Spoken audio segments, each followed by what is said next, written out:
ஒரு அமைதியான நகரத்தில் எந்த மனசும் மாறினாலும் அன்பு மட்டும் மாறாத ஒரு நாய் வாழ்ந்தது.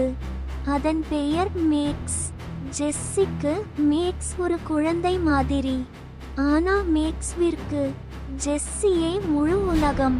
ஆனால் ஜெஸ்ஸியின் மகன் ரயனுக்கு அந்த அன்பு எதுவுமே புரியவில்லை.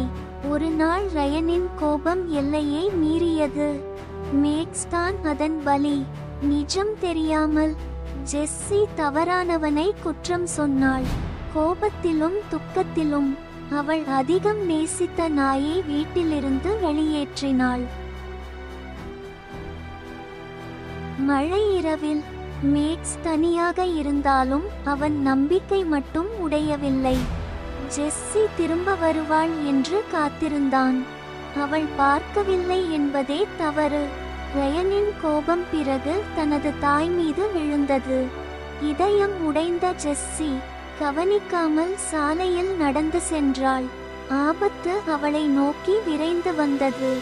ஆனால் அவள் துறந்தவன் அவளை ஒருபோதும் துறக்கவில்லை. அந்த கணத்தில் ஜெஸ்ஸி உண்மை புரிந்தது. மேக்ஸின் அன்பு எப்போதும் தூயது. அவள் மேக்ஸை தூக்கி எடுத்து வீட்டுக்குள் அழைத்துச் சென்றாள். அவன் இருந்தே ஆக வேண்டிய இடத்துக்கு. மேக்ஸின் மன்னிப்பே இந்த வீட்டில் உடைந்திருக்கும் மனசுகளை மீண்டும் இணைத்தது.